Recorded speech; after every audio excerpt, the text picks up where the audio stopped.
Welcome back to Cat and Rook's Reading Corner. We've been reading Treasure Island together, and we're on Chapter 6. So, get you a good drink ready and get settled up somewhere comfortable, and we'll continue. We're setting sail in this one.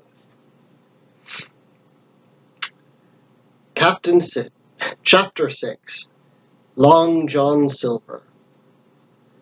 I dozed off in the coach. When I awoke, the day was breaking, and we were in a large city, Bristol. We got out and walked down the street toward the docks, where Mr. Trelawney was staying at an inn. We saw ships of all sizes and nations. Sailors were singing, some were high overhead on ropes that looked like spider threads. I had lived by the shore all my life, but now I was truly near the sea. The smell of tar and salt was something new. I saw the most wonderful ships that had sailed the oceans. I saw old sailors with rings in their ears and whiskers curled in ringlets and pigtails. This was grander than seeing kings. And I was going to sea myself, to sea in the Hispaniola with pigtailed singing sailors, to sea bound for an unknown island, and to seek for buried treasure. We came in front of a large inn and met Squire Trelawney, who was all smiles. He was dressed in blue like a sea officer. "Here you are," he cried, "and the doctor came last night from London. Bravo! The ship's crew is complete." "Oh, sir," cried I, "when do we sail?"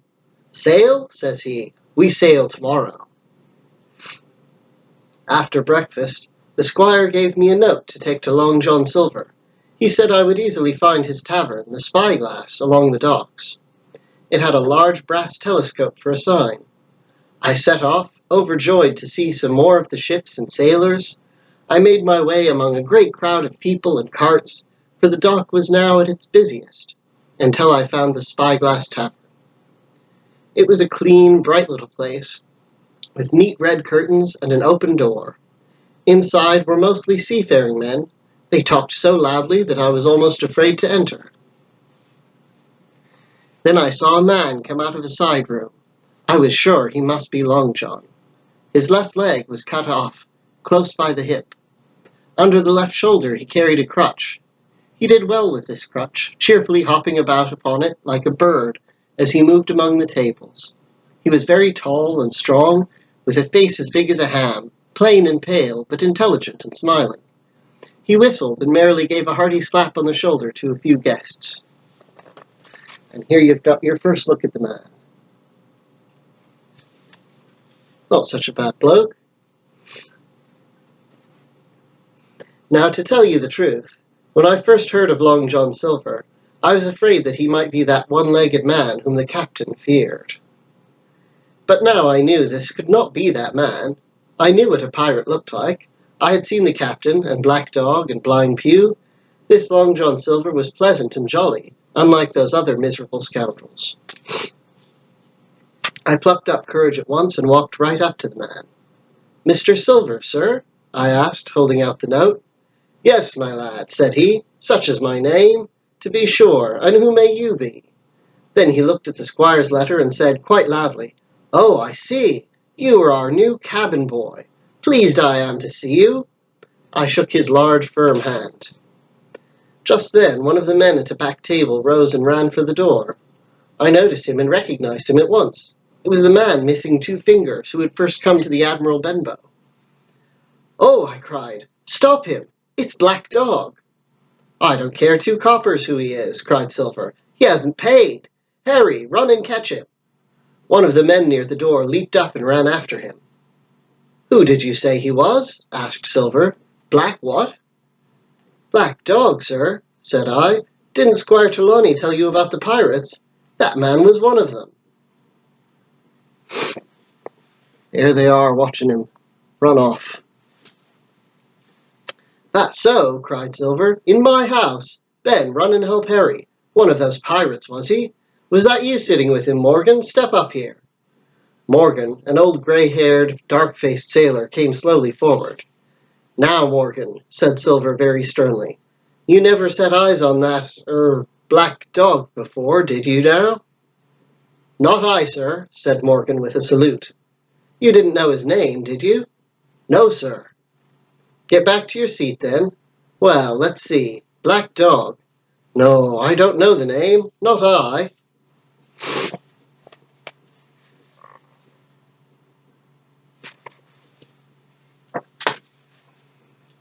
Yet I kind of think Yes, I've seen him. He used to come here with a blind beggar, he did. I knew that blind man, too, I said. His name was Pew. It was, cried Silver. Pew, that were his name for certain. Ah, he looked a shark, he did. But Ben will run that black dog down. Silver went stumping up and down the tavern on his crutch, slapping tables with his hand. I began again to wonder about this man. After all, I had seen Black Dog in his tavern. The men came back with no Black Dog. Silver was very upset. See there, Hawkins, he said. What will Captain Trelawney think? Me with a pirate in my tavern? But I see you're a smart lad, smart as paint. You saw that we tried to catch him. Why, shiver my timbers, what could I do with this one leg of mine? I'll walk along with you and tell Trelawney the story. On our little walk to the inn along the docks, Silver told me interesting things about the different boats. He knew all about where they were going and what they were loading. He told me stories and taught me seafaring words and phrases. He was one of the best shipmates a lad could hope for. And there they be, walking along the docks.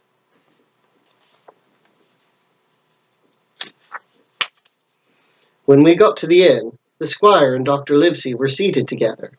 Long John told the story of Black Dog in his tavern. That was how it were now, weren't it, Hawkins? He said now and again. The squire and the doctor both agreed that there was nothing more to be done about it. Long John took up his crutch and hobbled out the door. All hands on deck by 4 this afternoon, shouted the squire after him. Aye, aye, sir, cried the sea cook. Well, squire, said Dr. Livesey, this John Silver suits me.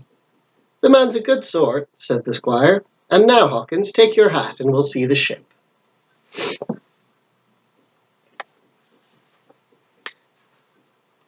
That be it for chapter 6, but chapter 7's coming up soon.